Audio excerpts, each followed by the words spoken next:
जय हिंद दोस्तों, रक्षित खन्ना के इस चैनल में आपका स्वागत है। दोस्तों, आज के इस वीडियो में मैं आपको 3 महत्वपूर्ण जानकारियां दूंगा, जैसा कि आप पीछे बोर्ड पर देख रहे हैं।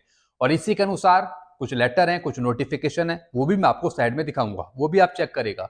वीडियो में आगे बढ़ने से पहले एक छोटी सी गुजारिश करता हूं, अगर आप पहली बार मेरा चैनल देख रहे हैं या फिर ये वीडियो देख रहे हैं तो आप मेरा चैनल सब्सक्राइब भी कर सकते हैं, जिसका नाम है रक्षित खन्ना, क्योंकि वेलफेयर से जुड़ी नई नई जानकारी आपको मिलती रहती है इस चैनल के माध्यम से। और पेंशन से रिलेटेड जो प्रॉब्लम आती है उसका भी सोल्यूशन किया जाता है टाइम टाइम पे। चलते हैं दोस्तों, आगे बढ़ते हैं। पहला पॉइंट है, 2006 से पहले जो ज्वाइन हुए लाखों और हजारों में आए सिपाही, हवलदार और नायब सूबेदार, उनको हुआ है नुकसान। जी हां दोस्तों, मैं बात कर रहा हूं एंट्री लेवल पे की। जैसा आपको पता है, जो 2006 से पहले आए उनको एमएससीपी पर तो नुकसान हुआ, उनको एमएससीपी नहीं दी गई, बल्कि जो 2006 के बाद आए उनको एमएससीपी मिली। ठीक इसी तरीके से एंट्री लेवल पे पर भी नुकसान हुआ। लेकिन ये वो पेंशनर्स थे जो 2006 से पहले नहीं आए थे, वो 2006 से पहले इनरोल हुए थे, ज्वाइन हुए थे। और एक एक 2006 को वो तो सिपाही थे, हवलदार थे या फिर नायब सूबेदार थे, और फिर ये डिस्चार्ज हो गए 2006 के बाद कभी भी। तो दोस्तों, 6 सीपीसी में छठे पे कमीशन पे इनकी बेसिक कम कर दी गई, जिससे इनको नुकसान हो गया पे और पेंशन पे। जी हां दोस्तों, जो एक एक 2006 को जो होनी चाहिए थी पे, वो इनको नहीं दी गई, जिसकी वजह से इनको नुकसान हुआ। तो दोस्तों, इसमें लाखों में सिपाही थे, हजारों में सिपाही थे, और कुछ रैंक थे जैसे हवलदार रैंक या फिर नायब सूबेदार रैंक। और दोस्तों, ये थे डायरेक्ट एंट्री की रैंक। तो दोस्तों, एंट्री लेवल पे इनको नुकसान हुआ, यानी छठे पे कमीशन पे इनको नुकसान झेलना पड़ा अपनी पे और पेंशन पे।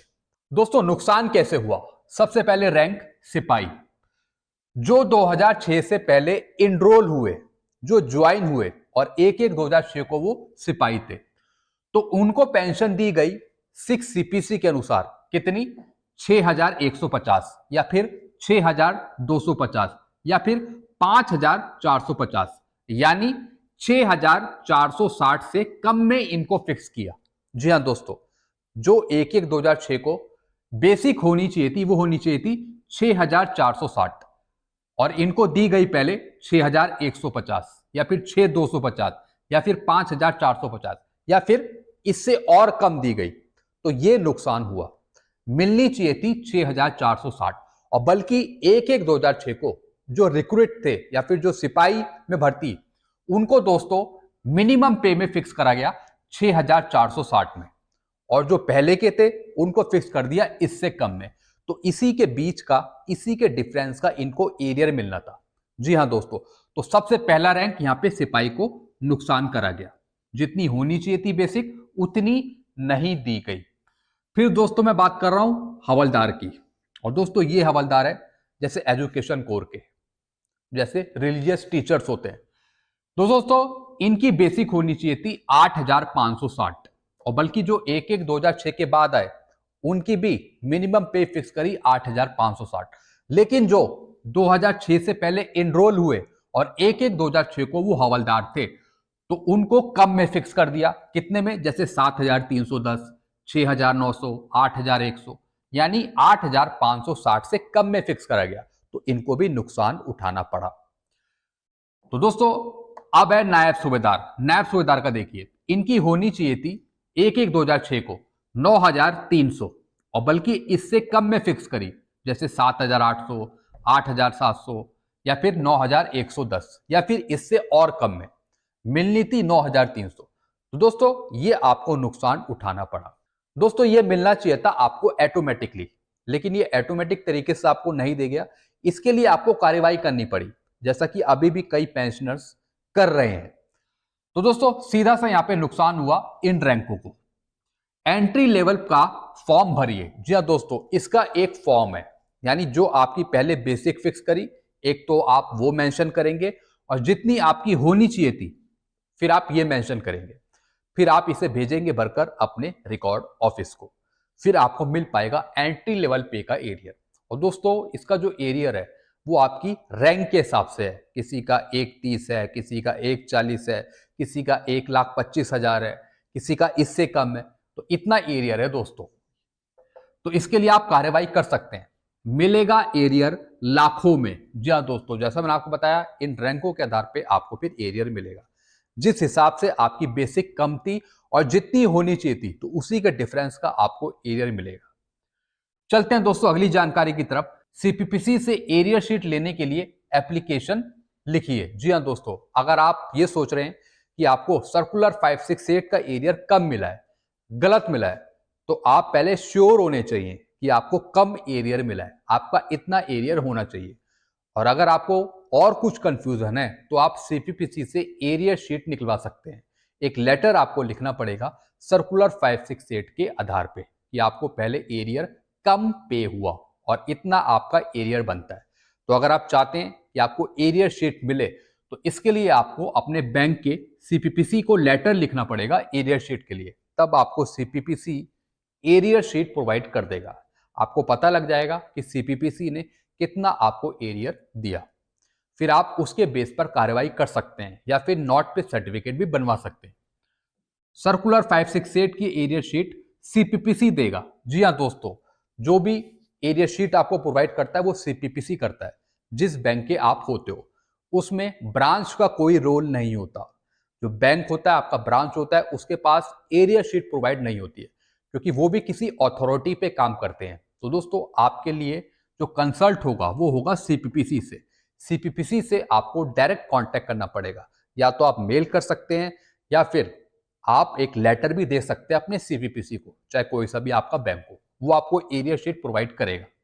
जिनका एरियर कम बना हुआ है, जिनको लग रहा है कि उनका एरियर कम बना हुआ है, या फिर गलती से पहले बैंक ने सीपीपीसी ने OROP-2 की किस्तों का भी अगर कम भुगतान किया है, यानी जिसके आधार पे आपको लग रहा है कि किसी चीज का आपको एरियर कम मिल गया है, तो उसके लिए आप एरियर शीट ले सकते हैं सीपीपीसी से, अगर आप पहले बैंक से पेंशन लेते होंगे। चलते हैं दोस्तों अगली जानकारी की तरफ। डीए-डीआर का एरियर तो मिलना ही है। जी हाँ दोस्तों, काफी पेंशनर कह रहे थे कि सर डीए-डीआर का एरियर कब मिलेगा। दोस्तों, अभी नहीं मिलेगा तो कुछ दिन बाद मिल जाएगा, 5 दिन बाद मिल जाएगा, 10 दिन बाद मिल जाएगा, या फिर महीने के लास्ट दिन में मिल जाएगा। यानी मिलना तो आपको है ही, ये कंफर्म है कि 100% आपको मिलेगा। लेकिन थोड़ा सा यहाँ पे आपको सब्र रखना पड़ेगा, थोड़ा सा यहाँ पे आप पेशेंस रखिए, मिल जाएगा आपको। लेकिन दोस्तों, ये बहुत बड़ी बात नहीं है। जो डीए-डीआर का एरियर है, ये बहुत बड़ी बात नहीं है। इससे ज्यादा जो बड़ी बात है वो है OROP की विसंगतियां, या फिर जो आपकी और डिमांड है, जो आपकी और मांगे हैं, वो मांगे मनवाना, वो लेना सबसे ज्यादा इंपॉर्टेंट है। वो हमें नहीं पता कि वो भारत सरकार मानेगी या नहीं मानेगी, लेकिन एक चीज तो कंफर्म है कि ये तो आपको मिलेगा ही, इसलिए हम इतना इसके पीछे लगेंगे नहीं। जो डीए-डीआर का एरियर है, ये तो कंफर्म है कि मिलेगा ही, चाहे वो आज मिले या फिर 10 दिन बाद मिले। लेकिन सबसे ज्यादा इंपॉर्टेंट बात है कि जो हमें चाहिए वो चाहिए OROP की विसंगतियां दूर करना। गवर्नमेंट के हाथों OROP की विसंगतियां दूर करवाना, जो और भी मांगे हैं पूर्व सैनिकों की, जवानों की, वो मनवाना। तो दोस्तों, इसमें हमारे जो डिफेंस मिनिस्टर साहब हैं, उनका कहना है कि अग्निवीर हमारे युवा पीढ़ी हैं और हम ज्यादा इनको प्रोत्साहन दे रहे हैं, ज्यादा से ज्यादा भर्ती कर रहे हैं, इनको आगे लेके जा रहे हैं, क्योंकि ये युवा हैं, इनमें ज्यादा जोश है देश की सेवा करने के लिए, तो इसलिए हम इनको बढ़ावा देंगे। और दोस्तों, हम इनकी पॉलिसी में भी चेंज कर सकते हैं आगे। अगर अग्निवीरों को लग रहा है कि ये स्कीम थोड़ी सी डगमगाई हुई है या फिर अच्छी नहीं चल पा रही है, इसमें कुछ दिक्कतें हो रही हैं जवानों को जो भर्ती हो रहे हैं अग्निवीर, तो शायद ये पॉलिसी चेंज कर पाए, इनके फेवर में कर पाए। लेकिन दोस्तों, सिर्फ अग्निवीरों की ये बात कर रहे हैं, अग्निपथ स्कीम की बात कर रहे हैं, लेकिन ये कभी OROP की विसंगतियों पे बात नहीं करते। OROP की जो विसंगतियां हैं, जो इतने टाइम से जंतर मंतर पे आंदोलन कर रहे हैं पूर्व सैनिक, कई कई लेटर दे दिए, पत्र दे दिए, लेकिन इस पर हमारे जो रक्षा मंत्री जी हैं वो एक शब्द नहीं बोलते। ऐसा क्यों? इक्वल MSP पर भी अभी चुप्पी, MSP के बारे में भी अभी चुप्पी साधे हुए। वो तो चल रहा है, कोर्ट केस अलग से चल रहा है, लेकिन कुछ जवानों की जो मांगे हैं उस पर एक लाइन तो बोलनी चाहिए कि वो धरना प्रदर्शन दे रहे हैं या फिर उनकी क्या मांगे हैं, कुछ ना कुछ तो कहना चाहिए मेरे विचार से। भले ही इंटरनली कुछ और चल रहा हो, लेकिन एक दो लाइन, एक दो शब्द तो जरूर बोलने चाहिए। कम से कम ये तो बताएं कि हाँ कुछ गलतियां हैं, ये सुधारी जा सकती हैं। ऐसा कभी नहीं कहते। मांगों पर भी चुप्पी, जो भी पूर्व सैनिकों की मांगे थी उस पर भी चुप्पी है, एक शब्द भी नहीं बोला जाता। तो पता नहीं ये कब मांगे पूरी होंगी। जो विसंगतियां हैं, चाहे वो एक्स ग्रुप की हों, चाहे वो जेसीओस की पेंशन को लेकर हों, चाहे तमाम और मांगे हों सीएसडी पर, ईसीएचएस पे। क्योंकि दोस्तों जो भी पूर्व सैनिक है, जो भी हैं, वो हर एक टाइप की मांगे देते हैं सरकार को। हर एक टाइप की मांगे देते हैं, चाहे सीएसडी की हो, चाहे ईसीएचएस की हो, चाहे पे और पेंशन की हो, चाहे मिलिट्री सर्विस पे की हो। हर एक मांगे लेटर के रूप में वो देते रहते हैं। लेकिन उसका कुछ रिस्पॉन्स आना तो चाहिए, कुछ ना कुछ बोलना तो चाहिए। कुछ ना कुछ आप अगर नहीं कर रहे हो तो भाषण में कम से कम कुछ बोलिए तो सही कि हमारे पास कुछ मांगे आई हैं, कुछ विसंगति आई हैं, या फिर जवानों ने कुछ कहा है। पता तो लगे, कुछ रिस्पॉन्स हमें देखने को तो मिले कि कुछ मिल रहा है दूसरी तरफ से। खाली हम ही लिखे जा रहे हैं, हम ही बोले जा रहे हैं, लेकिन दूसरी तरफ से कोई रिस्पॉन्स नहीं मिल रहा। तो इससे क्या होता है कि मन थोड़ा दुखी हो जाता है। अगर आप बोलते रहें और दूसरी तरफ से कोई जवाब नहीं आए तो फिर मन थोड़ा दुख होता है कि हम तो अपनी मांगे रख रहे हैं, बोल रहे हैं, लेकिन दूसरी तरफ से जवाब नहीं आ रहा। तो ये थोड़ा दुख होता है। तो मैं ये गुजारिश करूंगा कि जब भी हमारे मिनिस्टर साहब कई भाषण देते हैं, जो हमारे डिफेंस मिनिस्टर साहब हैं, वो कुछ ना कुछ कहें, विसंगतियों के बारे में कुछ ना कुछ कहें, जो पूर्व सैनिकों की मांगे हैं उसके बारे में कुछ ना कुछ कहें, ताकि पता तो लगे कि जो हम बोल रहे हैं, जो हमारी मांगे हैं, उसका कुछ इम्पैक्ट पड़ रहा है या नहीं पड़ रहा है, कुछ जा रही है मांगे या नहीं जा रही है। तो दोस्तों ये सवाल है सब। तो दोस्तों आप भी कमेंट कर सकते हैं, बता सकते हैं, अपनी राय रख सकते हैं, जो भी मैंने आपको यहाँ पे चीजें बताई। तो दोस्तों ये कुछ पॉइंट है जो मैंने आपको समझाया। ऐसी जानकारी आपको मिलती रहती है इस चैनल के माध्यम से। वीडियो आपको अच्छा लगता है, वीडियो को लाइक करें और इस चैनल को सब्सक्राइब कर सकते हैं। Thank you so much.